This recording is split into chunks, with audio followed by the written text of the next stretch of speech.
Hi guys, welcome to my channel. நான் தான் mister peace and இன்றைக்கி நம்ம என்ன வீடியோ பார்க்க போகிறோன்னா, தமிழை பார்த்தே நீங்கள் தெரிஞ்சிருப்பீங்க. அதாவது A2Dயில் நான் கஸ்டமர் பிசி வாங்கினேன். அந்த பிசியை பற்றி தான் பார்க்க போகிறோம். சரி வாங்க வீடியோக்குள்ளே போயிடலாம்.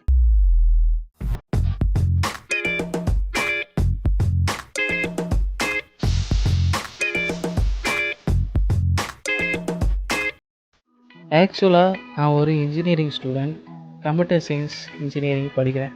அதாவது செகண்ட் இயர். ஆக்சுவலாக எல்லாருக்குமே ஒரு சந்தேகம் இருக்கும், ஸ்டூடெண்ட்ஸ் எல்லாருக்குமே சந்தேகம் இருக்கும். அதாவது லேப்டாப் வாங்குறதா பிசி வாங்குறதா. எனக்கு அந்த சந்தேகம் ரொம்பவே இருந்துச்சு.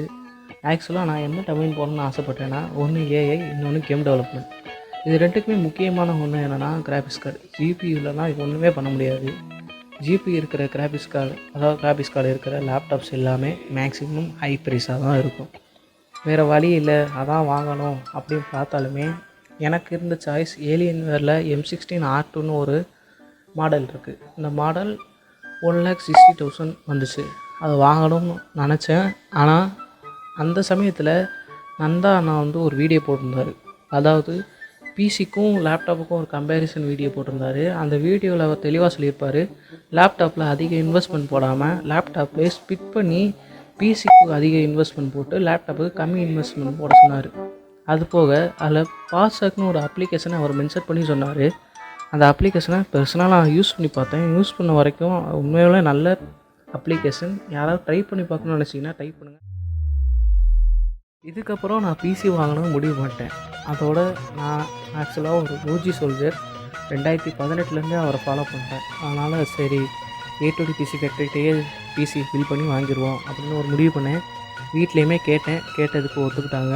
அதனால் 10,000க்கு ஒரு நல்ல மானிட்டர், இன்னொன்று கைபோர்டு மவுஸ்க்கெலாம் நான் காசு சேர்த்து வச்சதில் வாங்கிக்கலாம்னு சொல்லி முடிவு பண்ணேன். அதனால் 90,000க்கு நான் ஸ்பெசிஃபிகேஷன் என்ன எதிர்பார்த்தேன்னா, RTX 4060 8GB கிராஃபிக்ஸ் கார்டு முக்கியமாக இருக்கணும்னு எதிர்பார்த்தேன். ப்ராசஸர் என்னை பொறுத்தளவுக்கு அதிக இன்வெஸ்ட்மெண்ட் போட தேவையில்லன்னு நான் யோசிச்சனால AMD Ryzenல 5000 சீரிஸ் போனேன். AMD Ryzen 5600 சீரிஸ், அதாவது அந்த ப்ராசஸர் போனேன். உண்மையில நல்ல ப்ராசஸர் தான். 8,000 அது ஒர்த்து. 8,000லேருந்து 10,000க்குள்ள அது ப்ரைஸ் இருக்கும். அதுலேயும் இன்டெலில் போனீங்கன்னா இன்டெலில் ரேட்டு ரொம்பவே கூட தான் இதை கம்பேர் பண்ண போகுது. ஆனால் ரெண்டுக்கும் உள்ள பெர்ஃபார்மன்ஸ் சிமிலராக தான் இருக்கும். அதனால் நான் AMD சூஸ் பண்ணேன். உண்மையாகவே நல்ல ப்ராசஸர் தான். அதனால் நான் அது போனேன். மதர் போர்டு அவங்களே கொடுத்துட்டாங்க. ஏன்னா அவங்களுக்கு தான் தெரியும் மதர் போர்டு எது, அந்த சிப்புக்கு எந்த மதர் போர்டு செட் ஆகுங்க அவங்களே சொல்லிட்டாங்க. 32GB ரேம் அவங்க போட சொன்னாங்க. சரி 32GB ரேம் சூஸ் பண்ணியாச்சு. அதுபோக இதில் உள்ளது என்னென்னா hard disk 1 TB hard disk, அது போக SSD 500GB SSD. அதுவே ஏன்னா அதுக்கு மேலே தேவைப்பட்டாலும் ஃப்யூச்சரில் நம்ம அப்டேட் பண்ணிக்கலாம். உண்மையிலுமே நல்ல ஸ்பெசிஃபிகேஷன் தான். இதை எந்த குறை சொல்கிற மாதிரி இல்லை.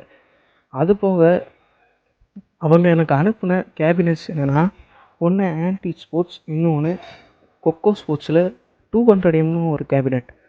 ஆனால் பர்சனலாக எனக்கு அந்த கேபினெட்டில் இன்ட்ரெஸ்ட் இல்லை. எதனாலனா அதில் அதிகமாக RGB இருந்துச்சு. எனக்கு அதில் கொஞ்சம் ஆர்வம் இல்லைங்கிற காட்டிலும் அது ரொம்ப படமாக தெரியுது. அது வேணான்னு யோசிச்சனால எனக்கு உண்மையாகவே NZXT கம்பெனி ரொம்பவே பிடிக்கும். அதனால் நான் அதில் ஒயிட் கேபினெட் சூஸ் பண்ணேன். Flow H5ங்கிற ஒரு கேபினெட் உண்மையுமே நல்ல கேபினெட். ஷிப்பிங்லேருந்து எல்லாமே கரெக்டாக பண்ணாங்க. எங்களுக்கு எந்த மெசேஜாக இருந்தாலும் நாங்கள் போடுறதுக்குள்ளே ரிப்ளை கரெக்டாக கொடுத்தாங்க. ஆனால் அதில் என்ன ஒரு டிஸ்அட்வான்டேஜ்னால், அவங்க ஷிப்பிங்கில் அனுப்பும்போது ஆக்சுவலாக நீங்கள் அவுட் ஆஃப் ஃபோக்கஸ் வீடியோ பார்த்துருந்தீங்கன்னா தெரியும். அதில் அவங்க ஒரு ஸ்பான்ஸ், அதாவது ஒரு ப்ரெஸ் பண்ணால் ஏர் ஃபுல்லாக பம்ப் ஆகிற மாதிரி, ஆனால் அந்த இது எங்களுக்கு வைக்கலை. ஆக்சுவலாக எங்களுக்கு ஒரு கார்பரேட்டை வச்சுருந்தாங்க. அது ஒன்று தான் டிஸ்அட்வான்டேஜ். எதனாலனா ஃபேன் CPUவில் மாட்டிருக்க ஏர் கூலர் ஃபேன் கலண்டுருச்சு. அது ஒன்று தான் பிரச்சனை. மற்றபடி வேறு ஒன்றுமே இல்லை. அதை நான் மாட்டிட்டேன். அதெல்லாம் ஒன்றும் பிரச்சனையே இல்லை. இது நல்லா தான் இருந்துச்சு. ஒரு 2 வாரம் கழிச்சு ஒரு பிரச்சனை வந்துச்சு. என்னென்னா மதர் போர்டில் ஒரு CPU லைட் இருந்துச்சு. எனக்கு ரொம்பவே பதட்டமாயிருச்சு. ஏன்னா CPU லைட் இருந்தாலே பெரிய பிரச்சனையாக தான் இருக்கும். அதோட அவங்க டெக்னிக்கல் டீம், அதாவது பிசி வாங்கினவங்களுக்கு தெரியும், டெக்னிக்கல் டீம் தனி நம்பர் கொடுத்துருப்பாங்க. அந்த நம்பருக்கு ஃபோன் அடிச்சாலே உங்களுக்கு தெரியும். அவங்க எல்லா பதிலுமே கரெக்டாக சொல்லுவாங்க. நீங்கள் கேட்டு ஒரு 1 or 2 மினிட்ஸுக்குள்ளேயே உங்களுக்கு மெசேஜ் ரிப்ளை வந்துடும். அதனால் நீங்கள் கவலைப்பட தேவையில்லை. அவங்கள்ட்ட கேட்டதுக்கு எங்கிட்ட பிசி அனுப்புகிற மாதிரி வரும் அப்படின்னு சொன்னாங்க. ஷிப்பிங்கில் பிரச்சனையாக இருக்கும் ப்ரோ, லைட்டாக எல்லா கேபிளையும் கழட்டிட்டு மாட்டி பாருங்கள் அப்படின்னு சொன்னார். சொன்னதுக்கு சரின்னு சொல்லி மதர் போர்டில் உள்ள எல்லா கேபிள்ஸுமே கலட்டிட்டு எல்லா சாக்கெட்டுமே மாட்டி ஆன் பண்ணால் ஆன் ஆயிடுச்சு. அதுக்கப்புறம் பிசி இன்ன வரைக்கும் எந்த பிரச்சனையுமே இல்லை, நல்லா தான் இருக்குது.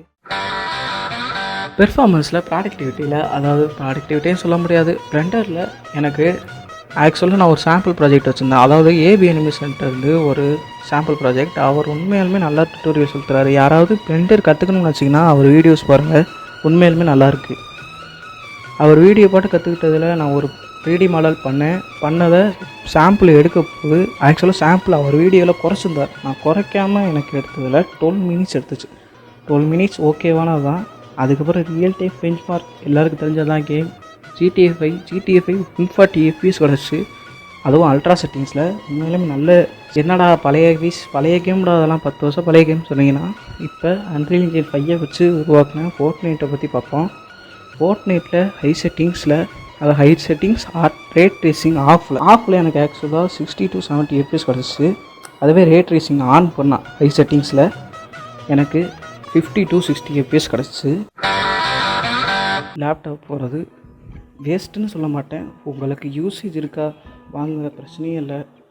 ஆனால் காசு உங்களுக்கு அதிகப்படியாக நான் செலவு பண்ண முடியாது அப்படின்னு நினச்சிங்கன்னா நீங்கள் ஸ்ப்ளிட் பண்ணி என்னைய மாதிரி கூட வாங்கிக்கலாம். நான் லேப்டாப் இப்போதைக்கு வாங்க போகிறதில்ல. எனக்கு எப்போ யூசேஜ் இருக்கோ அப்போது வாங்கலாம்னு இருக்கேன். இது உண்மையாலுமே நல்ல பிசி தான். யாராவது பிசி வாங்க போகிறேன், ஏடிடேட்டை வாங்க போகிறேன், ஏதாவது டவுட் இருந்துச்சுன்னா என்கிட்ட கேளுங்க, ஒன்றும் பிரச்சனை இல்லை. கமெண்ட் பண்ணுங்கள், எல்லா கமெண்ட்ஸுமே ரிப்ளை பண்ணுறேன். இது என்னோடய ஃபஸ்ட்டு வீடியோ. கொஞ்சம் வீடியோ அப்படி இப்படி தான் இருக்கும். எடிட்டிங் தப்பாக இருந்துச்சுன்னா அடுத்த வீடியோவில் இம்ப்ரூவ் பண்ணுறேன். சேனலில் முடிஞ்சளவு சப்ஸ்கிரைப் பண்ண பாருங்கள். சப்ஸ்கிரைப் பண்ண தான் எனக்கு கொஞ்சம் மோட்டிவேஷன் கிடச்சி வீடியோ போடுவேன். ஓகே.